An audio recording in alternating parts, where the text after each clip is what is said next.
बड़ा इंपॉर्टेंट दिन है कुछ एक रियासतों और कुछ यूटीज के लिए, लेकिन उत्तराखंड आज मुल्क की पहली ऐसी रियासत बनने जा रही है जहां पर यूनिफॉर्म सिविल कोड यूसीसी जिसको आप कहते हैं, जिसके लिए मरकजी हुकूमत भी कई मरतबा इशारे करती रही है, मरकजी वुज़रा इस पर बयान देते रहे हैं और खुद वज़ीर आज़म की जबान से भी कई मरतबा रैलियों में हमने सुना कि यूसीसी मुल्क के अंदर क्यों जरूरी है। तमाम तरह की आवाजें इसके खिलाफ उठने के बावजूद भी हुकूमत इस नतीजे पर उत्तराखंड के अंदर पहुंच गई है कि मुल्क के अंदर आज से बाकायदा 12 बजे के बाद यूनिफॉर्म सिविल कोड ऑफिशियली लागू कर दिया जाएगा। इशफाक, बड़ी खबर हम आपको बता रहे हैं कि उत्तराखंड रियासत की तरफ से बाज़ाब्ता तौर पर एक तारीख का आगाज किया गया, एक हिस्ट्री का पेज जोड़ दिया गया और उत्तराखंड के वज़ीर आला की तरफ से इस बात का ऐलान कर दिया गया कि आज बाद दोपहर बाज़ाब्ता तौर पर यूसीसी पोर्टल का इफ्तिताह किया जाएगा और रियासत उत्तराखंड के अंदर आज से बाज़ाब्ता तौर पर यूनिफॉर्म सिविल कोड यकसा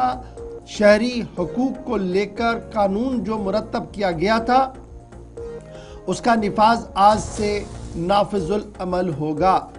भारत की आज़ादी से लेकर अब तक ये पहली रियासत है जहां पर यूसीसी का इतलाक इस तरीके से लगा किया गया हो। याद रखिएगा, सुप्रीम कोर्ट की साबिका जज रंजना प्रकाश देसाई की सरबराही में एक आला सतही कमेटी 27 मई सन 2022 को तरतीब दे दी गई थी, जिन्होंने अपना ड्राफ्ट जो है यूसीसी का वो सौंप दिया था, जिसके बाद जो साबिक चीफ सेक्रेटरी हैं उत्तराखंड के शत्रुघ्न सिन्हा, उनको ये काम सौंपा गया था कि वो लॉज बनाए कि किस तरीके से इम्प्लीमेंटेशन इन कानून की होगी और फाइनली स्टेट कैबिनेट ने अप्रूवल देकर वज़ीर आला ने आज के दिन का ऐलान कर दिया था और आज बाद दोपहर बाज़ाब्ता तौर पर उत्तराखंड पूरे मुल्क के अंदर पहली रियासत बनेगी जहां पर यूनिफॉर्म सिविल कोड का इतलाक होगा। और वज़ीर आला पुष्कर सिंह धामी का मानना है कि ये एक हिस्टोरिकल इवेंट है, यानी आज का दिन जो है ये तारीख का एक अहम तरीन हिस्सा बनने जा रहा है। वज़ीर आज़म से लेकर दीगर वुज़रा की तरफ से वज़ीर आला को जहां मुबारकबाद दे दी गई है और ये जो कानून, ये जो यकसा सिविल कानून है, ये उन तमाम कानून को आहिस्ता आहिस्ता करके साइडलाइन कर चुका है जिनमें मुस्लिम पर्सनल लॉ और प्रॉपर्टी राइट्स और दीगर मामला को लेकर कई चीज़ें चल रही थी, उन तमाम चीज़ों को अलग कर दिया गया और इस तरीके से उत्तराखंड जो है वो मुल्क की पहली रियासत बनी है जहां पर यूसीसी का इतलाक आज बाद दोपहर से होगा। एक तरफ से भारतीय जनता पार्टी, जिनका ये दावा पिछले 20 साल से रहा है कि जो अहम तरीन और हसास मामले पूरे मुल्क के अंदर रहते उनको आहिस्ता आहिस्ता करके मंतकी अंजाम तक पहुंचाया गया है, इख्तिताम कर दिया गया है और ये जो आज का दिन है ये एक और तवारीखी पस मंज़र है जब यूसीसी का आगाज आहिस्ता आहिस्ता करके मुख्तलिफ रियासतों में अब होगा। याद रखिएगा, अभी हम देख रहे हैं कि उत्तराखंड के अंदर जहां पर आज हिस्टोरिकल दिन है, यूसीसी का निफाज अमल में लाया जा रहा है, कुछ और रियासतों के अंदर भी कानून बनाए गए हैं जहां पर इम्प्लीमेंटेशन अब आहिस्ता आहिस्ता कर दी जाएगी। हमारे नुमाइंदे भी हमारे साथ ज्वाइन कर चुके हैं। जी आसिफ, बिल्कुल, जरा उत्तराखंड आपको ली चलते हैं। धीरेन्द्र प्रताप सिंह जो कि ब्यूरो चीफ है हमारे साथ उत्तराखंड से इस वक्त बराह रास्त ज्वाइन कर चुके हैं। बहुत शुक्रिया धीरेन्द्र जी ज्वाइन करने के लिए। पहले तो ये बताइएगा कि आज सरकारी तौर पर जब ऑफिशियली हम देख रहे हैं, जिसके लिए बड़ी कोशिशें हो रही थी, काफी लोगों ने आवाजें भी उठाई, बहुत सारे लोग, ज्यादातर लोगों की हमने ऐसी संख्या देखी जो पक्ष में थे, जो इसका सपोर्ट कर रहे थे। आज जब सरकार ऑफिशियली ये फैसला ले रही है तो क्या रिएक्शन ओवरऑल पूरे राज्य से है? बिल्कुल, देखिए, उत्तराखंड की रियासत और सियासत दोनों के लिए आज बेहद अहम दिन है, जो कि ये यूसीसी कॉमन सिविल कोड जो लागू होने जा रहा है, देश का पहला ऐसा राज्य है जहां पे इसे लागू किया जा रहा है। इसको पूरे देश में एक नजीर के तौर पर भी लिया जा रहा है और 2022 के विधानसभा चुनाव का जनादेश हासिल करने के लिए जब बीजेपी और वर्तमान मुख्यमंत्री पुष्कर सिंह धामी ने जब ये वादा किया था प्रदेश की जनता से और उसके बाद उनको प्रचंड बहुमत मिला और जनादेश मिला और उसके बाद ये पूरी उम्मीद की जा रही थी कि पहली ही कैबिनेट में मुख्यमंत्री इस पे कुछ करेंगे और बिल्कुल उम्मीदों के अनुरूप ही वजीर आला पुष्कर सिंह धामी ने पहली कैबिनेट में मार्च 2022 में सरकार के गठन के बाद यूसीसी लागू करने का फैसला लिया। उसके लॉ को बनाने के लिए कमेटी का गठन किया, रिटायर्ड जस्टिस रंजना प्रकाश देसाई की अध्यक्षता में। सेवानिवृत्त आईएएस शत्रुघ्न सिंह जो यहाँ के चीफ सेक्रेटरी रह चुके हैं, जो ऐसे कानूनों के विशेषज्ञ माने जाते हैं, वो भी समिति में है। और तमाम अलग अलग क्षेत्रों के यूनिवर्सिटी की वाइस चांसलर भी इसमें हैं और सामाजिक चीजों को समझने वाले लोग भी इस कमेटी में थे। उन सबके प्रचंड और कड़ी मेहनत के बाद ये कानून अब सामने आया है और आज 1:30 बजे हम लोगों को मुख्यमंत्री आवास में आमंत्रित किया गया है मीडिया को, जहां पे बाकायदा इस कानून के लागू करने की घोषणा वजीर आला पुष्कर सिंह धामी करेंगे।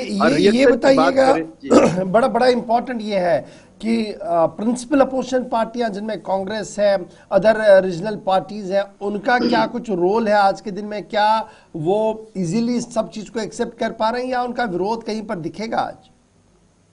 बिल्कुल गौहर जी, देखिए जो यहाँ की प्रमुख विपक्षी पार्टी है कांग्रेस और जो अन्य क्षेत्रीय पार्टियां हैं, आम आदमी पार्टी है, उत्तराखंड क्रांति दल है, तीनों ही पार्टियां इस मुद्दे को चुनावी मुद्दा बताती रही है। और जब 2022 के विधानसभा चुनाव के दौरान बीजेपी इसको लेकर के आई अपने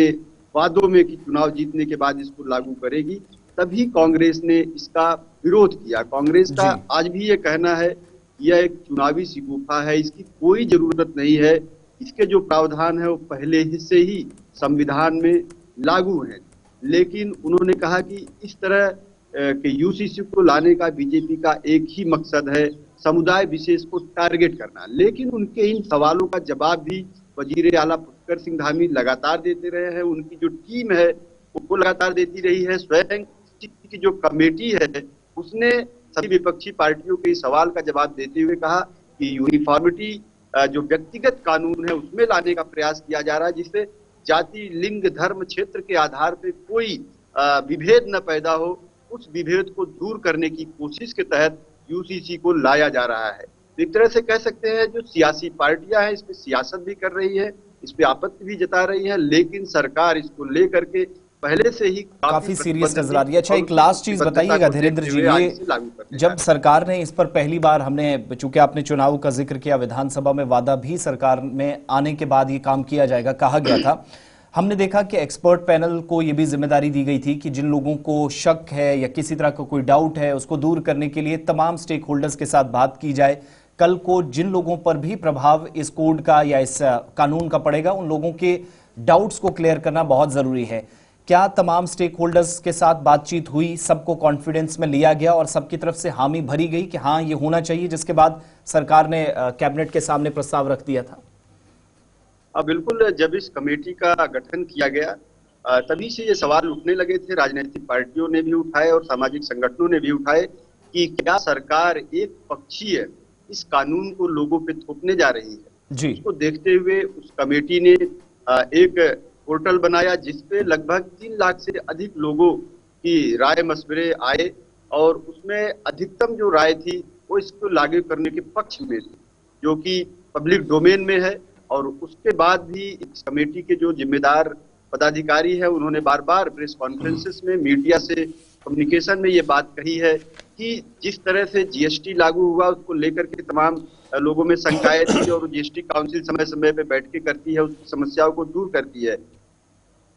इस कानून में भी समय समय पे इसकी समीक्षा की जाएगी और जो व्यवहारिक दिक्कतें आएगी लोगों की दूर करने की कोशिश की जाएगी। बहुत बहुत शुक्रिया धीरेन्द्र प्रताप हमारे साथ ज्वाइन करने के लिए। उत्तराखंड से हमारे ब्यूरो बता रहे थे कि आज मुल्क के अंदर पहली रियासत उत्तराखंड बनेगी जहां पर बाद दोपहर इस कानून का निफाज अमल में लाया जाएगा और ये माना जा रहा कि पूरे मुल्क के अंदर पहली रियासत है और आज़ादी के बाद ये पहला बड़ा कदम उत्तराखंड की तरफ से जहां पर यूनिफॉर्म सिविल कोड के निफाज का इतलाक आज से होने जा रहा है।